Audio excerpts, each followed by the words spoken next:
Good morning, all of you, and welcome to English class. Today we are going to learn the lesson amphibians. Amphibians. So this is the lesson. It is the seventh lesson we have in our syllabus. So let us see what are amphibians and the history of them, and all those things are given in the lesson. Let us enter the lesson and see. So amphibians are those animals which can live both on land and in water. A common example of an amphibian is a frog. From a tiny frog to the 5 feet long Japanese salamander, there are more than 5,000 amphibian species. So they gave here the definition for the word amphibians. So what is the definition they gave? Amphibians are those animals which can live both on land and in water. The animals which can live both.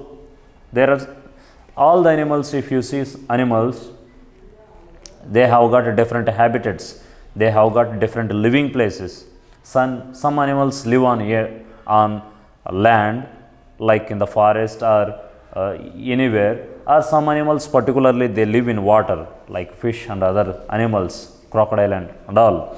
But some animals, they can either live on land as well as they can live on water as well. They can live on land and water. They are called as amphibians. So some common examples, example of amphibians are some animals which we can call as amphibians are frogs,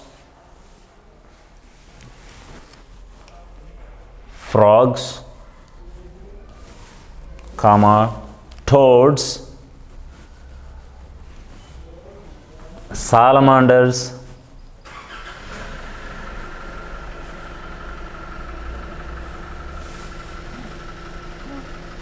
and lizard.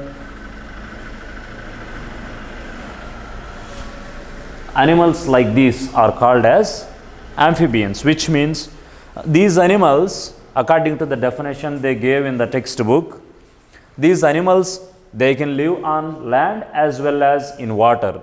And these two words are, two animals look like same, but they have very slight difference. Let us observe. Frogs and toads we see in our surroundings. Generally, what is the main difference that we can see between these frogs and toads? Frogs have long legs, longer than their head and body, and they can hop.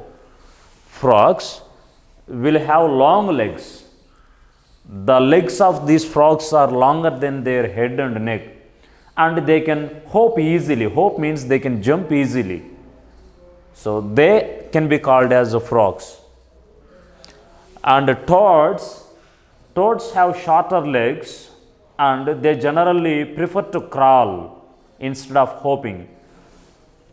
Toads, they have shorter legs. Instead of hopping, which means instead of jumping, they generally try to crawl. That is the main difference. And salamanders, these animals you generally find in the land of Japan, and lizards, we have seen lizards everywhere here. All these animals can be called as salamanders. They gave a common example of amphibian is a frog.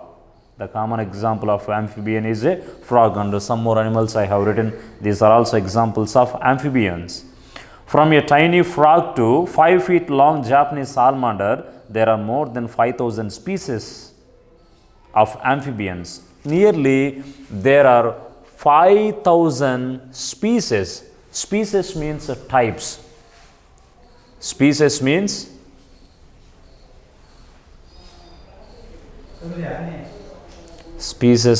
types. How many types of amphibians are there on the earth? Nearly 5,000. Very few we have mentioned here, very few they have given in the lesson, but nearly there are 5,000 types of amphibians are there. starting from a tiny frog, and up to there are salamanders, very big salamanders, like very big amphibians, like Japanese salamander. It would measure almost 5 feet long. It would measure, the length of this Japanese salamander would be 5 feet. So these such a small as well as big amphibians are available on the earth. At present they are not there. All of them are not there. They are getting extinct. They are getting vanished. Amphibians first appeared on the earth about 350 million years ago. The frogs and the toads have been on this earth for more than 150 years, 150 million years. This long history of amphibians tell us that they can adjust themselves to changing environmental conditions and live forever. See now? So amphibians first in the history, when you see history, amphibians first appeared nearly some 350 million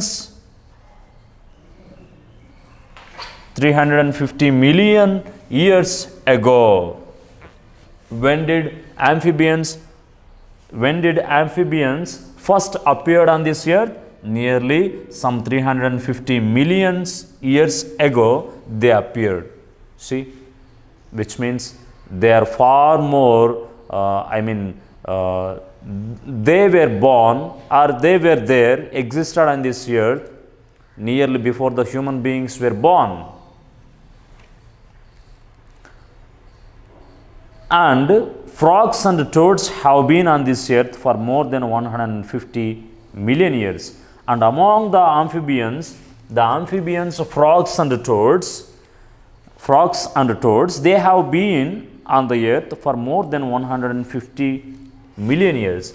These frogs and toads, they have been existing on the earth nearly some 150 million years onwards. Nearly from 150 million years onwards, these frogs and toads are existing. This long history of amphibians tell us that they can adjust themselves to change the environmental conditions and live forever.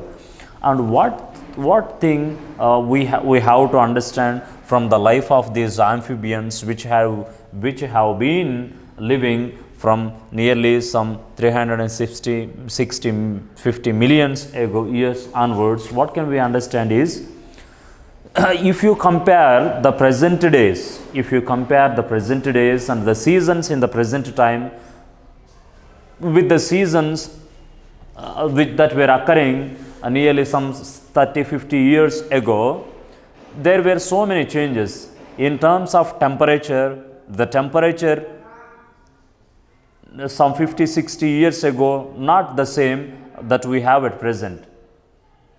There were less temperatures, and the rainfall in the previous days was seen almost all in many seasons, but now we get rain generally only during the rainy season. And the atmosphere, the environment was so cooperative for the animals to live. At present, you don't see many animals, which means the environment, present today's environment, is not so cooperative. It's not helping the animals to live because the environment is degraded.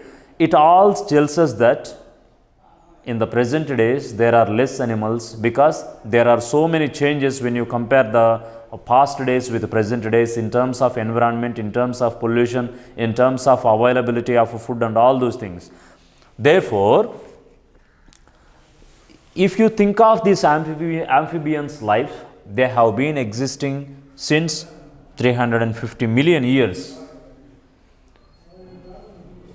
Why didn't they get completely extinct? Why didn't they die completely? Because they are able to adjust the situation, they are able to adjust the atmosphere, they are able to adjust the temperatures, and they are living, which means they can adjust the situation and they can continue live. They can live at any they can live at any environmental condition, even though there are environmental conditions have been changing since the past days. That is why they mentioned this point. This long history of amphibians tell us that they can adjust themselves to changing environmental condition. Even though the environmental conditions have been changing, there was a lot of rainfall. At present there is very moderate rainfall. There was very nice climate and atmosphere. At present we don't see. We see the climate has been changing day by day, but these amphibians are able to adjust themselves according to the changing environmental conditions. That's why they are able to live happily, and they can live forever. Even though all of them, nearly, as we said, there are 5,000 species of amphibians, all of them cannot be there in the future, but at least some amphibians you can see. However, it has been found that many species of amphibians are vanishing. What is the reason for this? Scientists have not found any one reason for this. In fact, they think there could be many reasons. There were 5,000 amphibians. We don't see all those 5,000 amphibians. The reason is many amphibians are vanishing. Many amphibians are dying. They are disappearing on the earth. They are disappearing on the earth means they are dying. What are the reasons behind their death? Why are they disappearing? Why are they getting vanished? If it happens, can we see amphibians? Can we see more amphibians in our future? No, we cannot see. Therefore, the scientists want to stop the vanishing of these amphibians, and they wanted to find out the reason why they are getting disappeared or why they are dying. Therefore, scientists have not found any one reason for this. They did not find one particular reason or exact reason why these amphibians are dying, but there could be many more reasons. They suspect or they estimate that there could be many reasons for the death of these amphibians. So, we see here onwards what are the reasons that the scientists are expecting.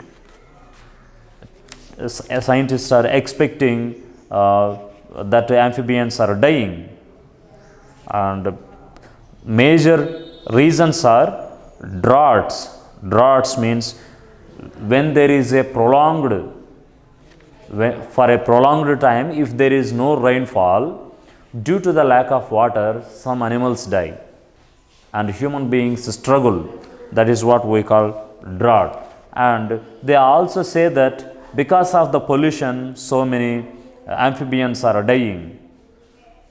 And the third reason, because of hunting. When the people go for hunting, some people are fond of hunting. They hunt the animals for eating or for different reasons, and animals are also hunting each other because they wanted to get their prey. Prey means food. So these are the main reasons the scientists say. Therefore, about these reasons, about droughts, in what way droughts and pollution and hunting are contributing to the vanishing of these amphibians, we will discuss tomorrow. So thank you.